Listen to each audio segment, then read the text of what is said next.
also offer our help to them.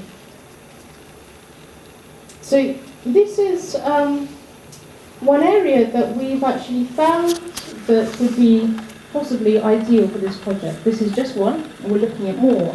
But if you can imagine, this is actually an area, an hour and a half from here, near Berga, and it has 1,800 hectares. It's Catalonia's largest forest estate. And if you look around, the scenery changes and it can sustain many, many different species here, because you have cliffs, you also have very different types of trees, and you have a lot of rivers running through it. Now, when you look more closely, if you just look inward, you can actually see that this has already been touched by humans. So here, you can see the outline of a house. Now it's destroyed. And it's destroyed because the last people who lived in this town, just by this cliff, which acts as a big radiator because it's freezing up there, it's a 1,700 meters altitude, they left. They left in the 60s when they didn't have electricity and the town was calling them, there was no work here, and it's been pretty much empty since then. Now, the story of this town and its estate is that at the moment it's actually owned by a member of the royal family of the United Arab Emirates.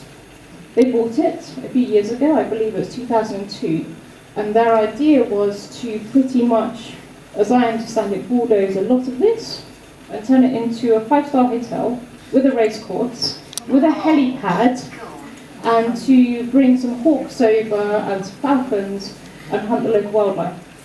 And so, of course, thankfully, the people who live in the area, they say, no thank you.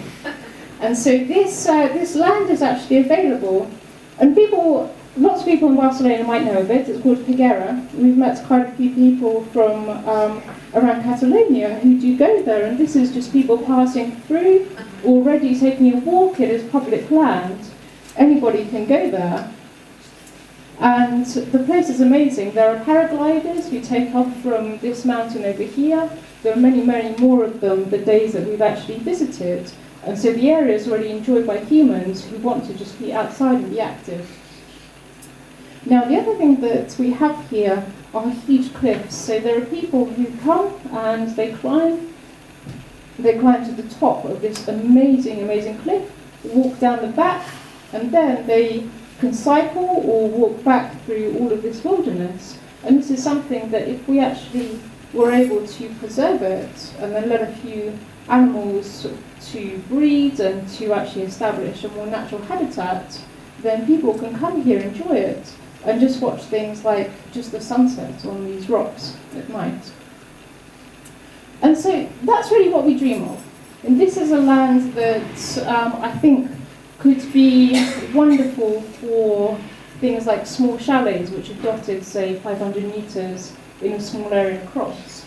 And what you might want to do if you wanted to start things off slowly is take just a smaller area, make sure that it's very fenced off from anything else, and start things in a very small way. And then as it's proven that this can be safe, to actually go much further. I think this is just one example. I mean, there are areas that we will go and see in the mountains nearer to Sort and up to towards the border with France, but this is one I wanted to show you because this is so close to Barcelona. It's just an hour and a half, and it's already there. It's already there, and it needs protecting from things like crazy 5-star hotels and helipads. Yeah, it needs protecting from us. In essence, you've got it right.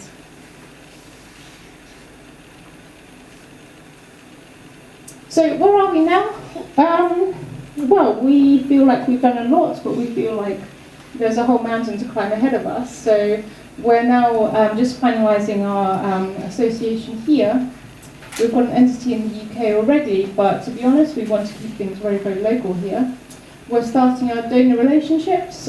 We've got a lot of links now in Switzerland, which is exactly the kind of routes we want to take, because we don't feel that it's right for us to really go after government funding. We don't want to come here and ask for handouts. We want to really help the local economy, and there are lots of projects in Switzerland that actually support foundations just like this that want to rewild a place. We've got planning aided by a lot of biologists and ecologists. We're finding them more and more and more, and the people that come and stay with us have fantastic networks. So this is slow, but we don't move until we really reach the quality that we want, and we've got some sites shortlisted. And we're starting the conversations at the very, very bottom level with just the local people, then the mayor of a small town, and this is how we're doing things, because if we give our idea and the people who live locally don't want it, that's it. There's just nothing we can do. We're not going to try and give somebody something they don't want on their doorstep. And if there's anything that you can do if you like the sound of this idea and want to stay in touch with us, well, we are about to start our newsletter. I was waiting for this so that we could start letting people know where we are. We have a Facebook page where we don't just write about ourselves, we try and write about what is happening in terms of wildlife all around the world.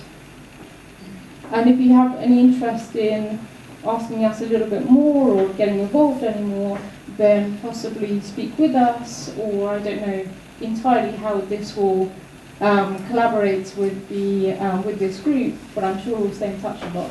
But I think most importantly for all of us, the big thing to say is this: those books. I think those books will be gone very, very soon, because it's those words that we say to our children and our grandchildren, they're the things that actually build our future.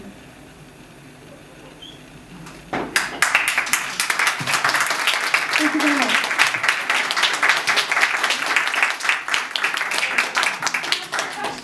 Yes, we have questions, right? Yes. Where is Zapata now? Oh, where is Zapata? Zapata is in Valencia.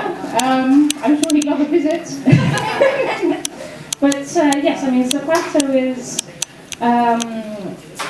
he had a very strange life. He was actually chained up for 6 months before his owner found him. And he had carapatas, ticks all over his ears. He was in a very bad state. So he's been really turned into a new dog, and turned into a dog that can actually be around people rather than terrified. I mean, poor Richard, he would just run away from him every morning thinking that he was a new person. It's terrible.